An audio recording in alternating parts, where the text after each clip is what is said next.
এই মেসেজটা আমি নিয়ে যাব আপনার সাথে, এবং যদিও এটা অভ্যন্তরীণ বিমান চলাচল মন্ত্রণালয় ভিন্ন, তাদেরকে আমি পৌঁছে দেবো ইনশাল্লাহ। এটার কমার্শিয়াল ইম্পর্টেন্সটা দেখতে হবে, কারণ যেহেতু এখন ঢাকা থেকে চট্টগ্রামের মাঝখানে পড়েছে ফেনী এবং হাইওয়ের পাশেই। সো যদি সত্যি মনে হয় যে হ্যাঁ আমাদের হবে, এটা তো ফ্লাইট হবে 25 মিনিট 30 মিনিটের চেয়ে বেশি না।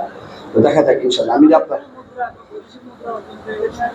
জি, আমাদের অর্থনৈতিক উন্নতি হলে ভবিষ্যতে এগুলি সব প্রয়োজন হবে, আপনি ঠিক বলেছেন, ধন্যবাদ। সেনানিবাস নিয়ে চিন্তা কিছু নাই, কিন্তু আপনাকে এটুকু বলবো যে আমরা সশস্ত্র বাহিনী পুরো বাংলাদেশকে আমাদের নিয়ন্ত্রণে রেখেছি, আপনাদের চিন্তা করার কোনো বিষয় করে বলবো যে আমাদের প্রায়োরিটি ছিল প্রথমে শিক্ষা প্রতিষ্ঠান এবং ধর্মীয় উপাসনালয় এবং মাদ্রাসা এবং স্বাস্থ্য। এখানে স্বাস্থ্য উপজেলা কমপ্লেক্স যেহেতু আলাদা মন্ত্রণালয়, তাদের যথেষ্ট আছে কিছু করার, সেজন্য আমরা প্রথমে মেডিকেল টিম পাঠিয়ে সাহায্য করেছিলাম, এবং পরবর্তীতে আপনার যে বিল্ডিং এর সামনে আমি দাঁড়িয়ে আছি, এই বিল্ডিংটা একটা উদাহরণ হিসাবে আছে। অন্যান্য জায়গায় আমরা যতটুকু প্রয়োজন ছিল সেই কাজই প্রাধান্য দিয়েছি, এবং এটাই শেষ না। যদি আমরা বলেছি যে ভবিষ্যতে যদি আরো প্রয়োজন হয় ছোটখাটো, আমরা আপনাদের পাশে থাকবো। বন্যা বা উদ্ধার কার্যক্রম কোনো প্রাক অভিজ্ঞতা ছিল না, এবং আপনারা জানেন বিশেষ করে সোনাইমুড়ি না জায়গাটা, যেটা একটু আমাদের বর্ডারের কাছে চলে যায়, ওইখানে হেলিকপ্টার অপারেশন আকাশ থেকে প্ল্যান, কারণ আমাদেরকে যে কোনো বর্ডার থেকে 5 থেকে 10 মাইল দূরে থাকতে হয়।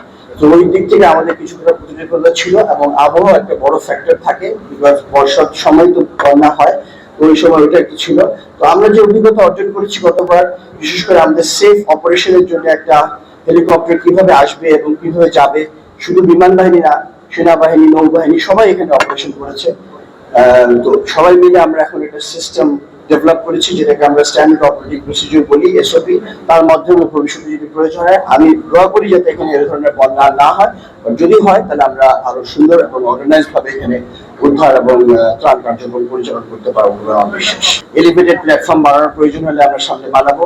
এখানকার বন্যার ওয়াটার লেভেল কতটুকু উঠেছিল, কোন জায়গায় স্টাডি করে এটা করতে হবে, এটা অবশ্যই আমাদের এই ব্যাপারে আমি জনপ্রশাসনের সহযোগিতা প্রয়োজন হবে, এই পয়েন্টটা আমি ওনাকে দিচ্ছি।